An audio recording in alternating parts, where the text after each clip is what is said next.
In Victorian London, medical student Max McCandles becomes an assistant to eccentric surgeon Godwin Baxter. He meets and falls in love with Godwin's ward, a childlike young woman named Bella. Godwin reveals that the woman who was pregnant died by suicide after leaping off a bridge.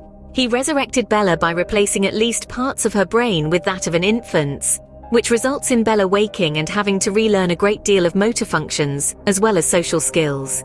She shows no memory of her past life.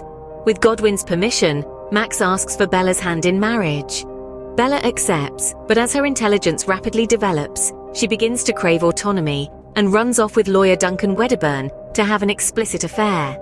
Deciding to let her go, Godwin starts a new experiment with a young woman named Felicity, who matures much more slowly than Bella. Bella and Duncan embark on a grand journey, starting in Lisbon, where the two engage in frequent sex, in addition to other forms of hedonism. She becomes difficult for him to control, so he smuggles her onto a cruise ship for a change of scenery. On the ship, she befriends fellow passengers Martha and Harry, who open her mind to philosophy. Initially attracted to Bella's childlike naivete, Duncan attempts to stunt her growth to no avail. He becomes increasingly exasperated and begins to indulge in drinking and gambling. During a stop at Alexandria, Bella is distraught after witnessing the miserable poverty of the locals and donates Duncan's winnings, which are in turn stolen by the crew.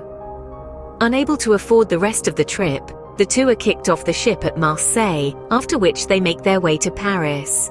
Having run out of funds, Bella begins working at a brothel, further enraging Duncan and resulting in his mental breakdown, finally leading her to abandon him. At the brothel, she comes under the tutelage of Madame Swiney and befriends fellow prostitute Toinette, with whom she begins a relationship and who introduces her to socialism. A terminally ill Godwin asks Max to bring Bella to him. Max locates her after tracking down Duncan, who has been institutionalized after his breakdown. Returning to London, Bella reconciles with Godwin and renews her plans to marry Max. The two are interrupted by Duncan and General Alfie Blessington on their wedding day. Alfie, addressing Bella as Victoria, reveals that they were married before her disappearance and that he has come to reclaim her. She abandons Max to learn of her past life, but quickly discovers Alfie's violent and sadistic nature, and realizes that she had committed suicide to escape their abusive relationship. Alfie confines Bella to his mansion and threatens her at gunpoint to submit to genital mutilation, demanding she drink a chloroform-laced cocktail to sedate her for the procedure. She tosses the cocktail in his face, causing Alfie to shoot himself in the foot before passing out. Godwin dies peacefully with Bella and Max at his side. Bella decides to carry on Godwin's work with the help of Max and Toinette, while Felicity's intelligence steadily progresses.